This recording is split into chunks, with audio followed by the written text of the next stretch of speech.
Ma'am இப்போ sir சொன்னாங்க, அதாவது ஏஐக்கு வந்து இம்பார்ட்டன்ஸ் குடுத்துருக்காங்கன்னு. ஒரு பக்கம் என்ன கருத்து இருக்குன்னா, ஏஐனால வந்து நெறைய பேர் வேலைய இழக்குறாங்க அப்படின்னு சொல்லி. ஆனா இந்த ஏஐக்கு இப்ப இம்பார்ட்டன்ஸ் குடுத்துருக்காங்கல்ல. இது மூலியமா வேலை வாய்ப்புகள் அப்படிங்கிறது பெருகுமா? உங்களுடைய கருத்து என்ன? ஸோ இப்போ ஏஐ உங்களோட கேள்வியை 2 பாகமா பிரிக்கிறேன். இப்போ ஏஐ வந்து சப்போஸ் நம்ம ஏஐக்கு முக்கியத்துவம் கொடுக்கல, இந்திய நாடு ஏஐக்கு முக்கியத்துவம் கொடுக்கல அப்படின்னாக்கா நம்மளுடைய வேலை வாய்ப்புகள் எல்லாம் அப்படியே இருக்குமா? நிச்சயமா கிடையாது. உலகம் எங்கேயோ ஒரு ஸ்பீட்ல போயிட்டு இருக்கு.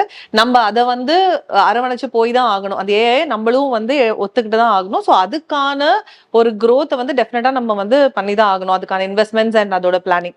ஸோ அதனால ஏஐக்கு முக்கியத்துவம் கொடுத்துருக்காங்க. பட்ஜெட்டுடைய மற்ற பக்கங்கள் நீங்க பாத்தீங்கன்னா, இப்போ நம்மளோட இந்த மெடிக்கல் ரிலேட்டட் அசிஸ்டன்ஸ், ஸோ அவங்களுக்கு ட்ரைனிங்கான அந்த பயோஃபார்மால ஒரு ஹியூஜ் பட்ஜெட் கொண்டு வந்திருக்காங்க. ஏன்னா இன்னைக்கு வந்து ஒரு கெரியாட்டிக் கேரா இருக்கட்டும், ஒரு மெடிக்கல் கேரா இருக்கட்டும், இது வந்து எந்த ஏஆலுமே ரீப்ளேஸ் பண்ண முடியாத விஷயங்கள்.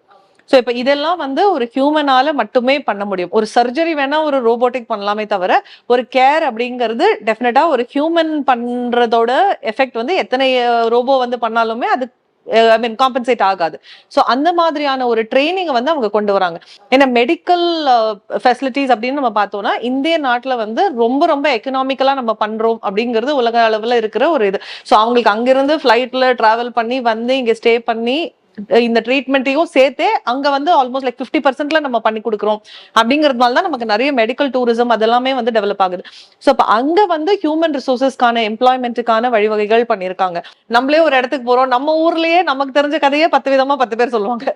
ஸோ இப்ப அப்படி இல்லாம அது வந்து ஒரு ப்ரொஃபஷனலா ப்ராப்பரா கரெக்டான ஒரு ஹிஸ்டரியை வந்து சொல்றதுக்கும், மேனிப்புலேட் பண்ணாம அவங்களுக்கு ஒரு என்ன சொல்ல ஒரு முறை சார்ந்த ஒரு எம்ப்ளாய்மெண்டா கொண்டு வரதுக்குமே வந்து வழிவகை பண்ணியிருக்காங்க. அண்ட் ஹையர் எஜுகேஷனுக்கு முக்கியத்துவம் கொடுத்திருக்காங்க. Skill development already Kaushal Yojana போயிட்டு இருக்கு. ஆக்சுவலா அவங்க ஸ்கில்னா ஸ்கில்லோட விடுறது இல்ல. ஸோ நீங்க ஸ்கூல் ட்ராப் அவுட்டா இருக்கலாம், எப்படி வேணா இருக்கலாம். ஸோ உங்களுக்கு ஸ்கில் கொடுத்துட்டு அதுக்கான ட்ரைனிங் கொடுத்து, ட்ரைனிங்ல இருந்து உங்களுக்கு எம்ப்ளாய்மெண்ட் கொடுத்து, எம்ப்ளாய்மெண்ட்ல நீங்க 6 மந்த்ஸ் சஸ்டெயின் ஆகுறீங்களான்னு பார்த்து 1 இயர் எம்ப்ளாய்மெண்ட்ல இருந்தீங்கன்னா அடுத்த லெவல் ட்ரைனிங் கொடுத்து, அந்த மாதிரி லைக் ஒரு ஹேண்ட் ஹோல்டிங் கம்ப்ளீட்டா வந்து எம்ப்ளாய்மெண்ட் ரிலேட்டடாவும் நடந்துகிட்டு தான் இருக்கு. ஸோ அந்த விதத்துல ஏஐ நம்ம வந்து எம்ப்ரேஸ் பண்ணி தான் ஆகணும்.